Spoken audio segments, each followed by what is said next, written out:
Assalamualaikum warahmatullahi wabarakatuh. Hari ini kami dari kelompok 11 akan mempresentasikan tugas kami yang berjudul Perancangan Sistem Informasi Akuntansi Retur Pembelian pada PT Smart Retail Perkasa. Sebelumnya, saya akan memperkenalkan nama anggota dari kelompok kami, yaitu Selsi Hendrayani, Kasnah, Sasakawinata, Virgi, dan Ayu Wahyuni. Baiklah, yang pertama saya akan menjelaskan sejarah perusahaan. PT Smart Retail Perkasa pertama kali didirikan pada tanggal 30 Juni 2005 yang bergerak di bidang retail atau menjual barang. Pada tahun pertama berdiri, barang yang dijual sudah cukup beragam seperti barang-barang kelontong, sembako, kosmetik, serta alat-alat kebersihan rumah tangga. Namun dari segi varian masih terbatas. Di tahun pertama ini, PT Smart Retail Perkasa sudah memiliki sekitar 25 karyawan yang didirikan oleh ayahnya Bapak Henry, pemilik toko yang sekarang. Pada tahun 2009, penyerahan perusahaan kepada Bapak Henry. Lalu, setelah berpindah tangan, Bapak Henry mengembangkan perusahaannya tidak hanya di bidang retail, tetapi juga di beberapa bidang seperti properti dan usaha kuliner. Selanjutnya, struktur organisasi dan fungsi.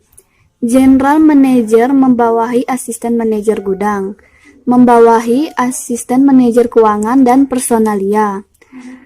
Asisten manajer gudang membawahi admin gudang, asisten manajer keuangan membawahi kasir, personalia membawahi SPV, dan SPV membawahi pramuniaga. Selanjutnya, proses bisnis sistem berjalan.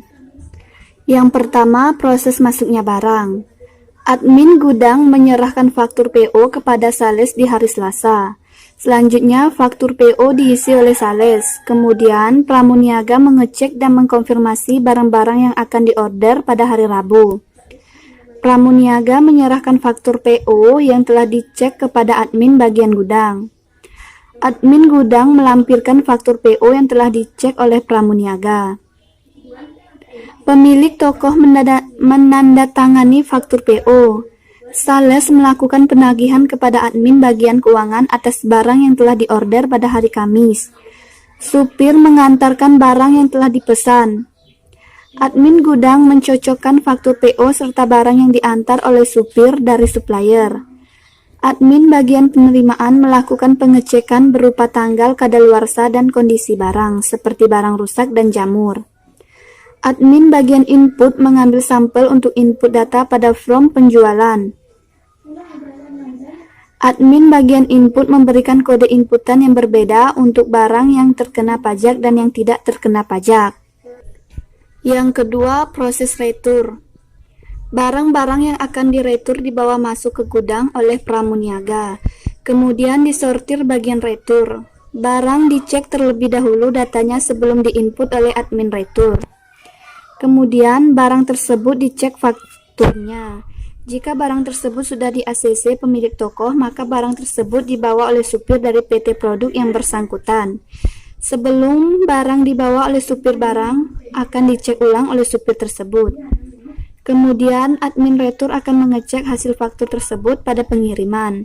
Selanjutnya admin penginputan menginput barang-barang yang sudah di ACC oleh pemilik toko maupun dari pihak PT produk yang bersangkutan pada form retur pembelian atau memo debit. Setelah itu, admin retur mencetak nota retur sebanyak 3 salinan. Salinan pertama berwarna putih untuk dipegang oleh kepala admin dan akan dikembalikan kepada supplier bila nota retur sudah dipotong ketagihan. Salinan kedua berwarna merah untuk sales yang mengambil barang, dan salinan terakhir berwarna kuning untuk arsip oleh admin retur. Barang yang dapat diretur memiliki jangka waktu tertentu untuk bisa diretur seperti 6 bulan, 3 bulan, 1 bulan sebelum kadaluarsa barang tersebut. Namun, ada juga barang yang kelemahan pada saat proses pengecekan barang masuk, maka barang tersebut sudah tidak dapat diretur. Barang yang tidak dapat diretur maka akan dilakukan off name atau masuk ke dalam kerugian yang ditanggung oleh toko. Barang yang telah diretur dikembalikan dalam 3 jenis. Yang pertama, dikembalikan dalam bentuk barang yang sama atau tukar guling.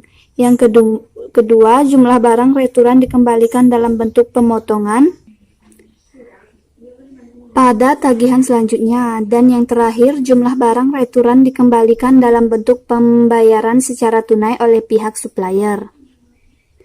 Yang ketiga, laporan. Setiap akhir bulan, admin keuangan akan membuat laporan stok per supplier berdasarkan jumlah data pada form pembelian yang sudah dikurangi dengan penjualan dan retur barang yang akan diserahkan kepada pemilik toko. Di sini saya akan menjelaskan dokumen masukan dan dokumen keluaran. Dokumen masukan, nama dokumen, faktur PO atau purchase order, fungsi sebagai bukti pengajuan barang dari supplier, sumber, pemasok, tujuan admin gudang, media kertas, jumlah 2 rangkap, frekuensi terjadi saat menerima barang. Dokumen keluaran, nama dokumen, nota retur, fungsi sebagai bukti pereturan barang, sumber admin retur, tujuan pemasok, media kertas, jumlah 3 salinan, frekuensi terjadi saat pereturan barang. Baiklah, selanjutnya permasalahan pokok dan pemecahan masalah. Jadi di sini permasalahan pokoknya dari sistem informasi akuntansi yang berjalan di PT Smart Retail Perkasa, kami menyimpulkan bahwa PT Smart Retail Perkasa telah terkomputerisasi. Namun dari sistem ini kami menemukan sedikit kekurangan, yaitu belum adanya laporan rekap retur per supplier, sehingga pemilik toko tidak dapat mengevaluasi supplier dari barang mana yang memiliki intensitas retur terbanyak setiap bulannya. Sedangkan pemecahan masalahnya, dari kekurangan yang kami temukan pada sistem informasi akuntansi yang berjalan di PT Smart Retail Perkasa, kami mengusulkan untuk mengembangkan sistem yang telah berjalan di PT Smart Retail Perkasa, yaitu fitur laporan rekap retur per supplier per bulan juga per tahun, sehingga pemilik toko dapat lebih mudah untuk mengevaluasi barang dari supplier mana yang memiliki returan terbanyak. Entity Relation Diagram ERD. Di diagram pengguna terdapat nama pengguna, ID pengguna, nomor HP pengguna, alamat pengguna, jenis kelamin pengguna, password pengguna, username pengguna. Pengguna mengakses ke rektur. Di rektur terdapat ID pengguna, ID rektur, ID barang, tanggal, ID supplier, jumlah total. Terus rektur mengakses ke jurnal. Di jurnal terdapat tanggal, ID rektur, ID jurnal. Terus di rektur juga terdapat mengakses barang. Di barang terdapat ID barang, nama barang, kategori pajak, satuan, harga beli, harga jual, stok. Terus dari rektur melakukan supplier. Di supplier terdapat ID supplier, nama supplier, alamat supplier, nomor HP supplier, nama sales, nama supir. Baiklah, kita masuk ke materi yang berikut, yaitu Logical Record Structure atau LRS. Masuk ke tabel pertama, yaitu tabel jurnal, memiliki primary key, ID jurnal, lalu ID retur dan tanggal. Memiliki relasi pada tabel retur dengan primary key ID retur, lalu diikuti dengan ID barang, ID pengguna, ID supplier, tanggal, jumlah, dan total. Dari tabel retur, memiliki relasi ke tabel supplier dengan primary key ID supplier, diikuti dengan nama supplier, nama sales, nama supir, alamat supplier, dan nomor HP supplier. Pada tabel barang, memiliki relasi ke tabel retur dengan primary key, ID barang, nama barang, kategori pajak, satuan, harga beli, harga jual, dan stok. Tabel retur juga memiliki relasi ke tabel pengguna dengan primary key, ID pengguna, nama pengguna, bagian, username pengguna, password pengguna, jenis kelamin pengguna, alamat pengguna, dan nomor HP pengguna. Selanjutnya kelas diagram.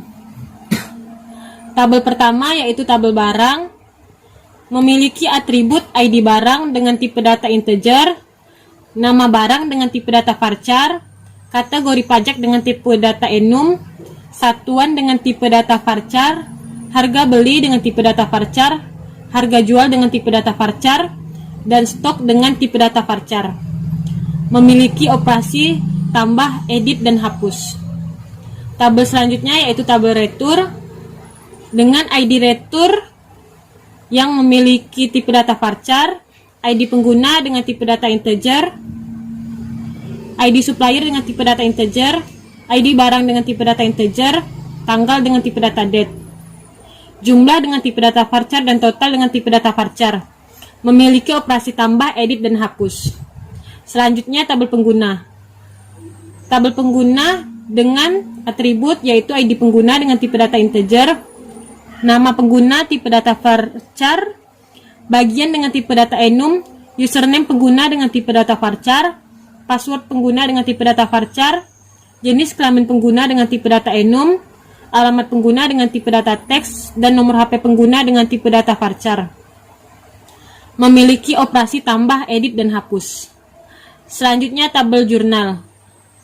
Memiliki atribut dengan ID jurnal dengan tipe data integer, ID retur dengan tipe data integer, tanggal dengan tipe data date. Memiliki operasi tambah, edit, dan hapus. Tabel yang terakhir yaitu tabel supplier, memiliki atribut ID supplier dengan tipe data integer, nama supplier dengan tipe data varchar, nama sales dengan tipe data varchar, nama supir dengan tipe data varchar, alamat dengan tipe data teks, nomor HP supplier dengan tipe data varchar. Memiliki operasi tambah, edit, dan hapus. Sekian penjelasan dari kelompok kami. Terima kasih atas waktu dan perhatian rekan-rekan sekalian. Wassalamualaikum warahmatullahi wabarakatuh.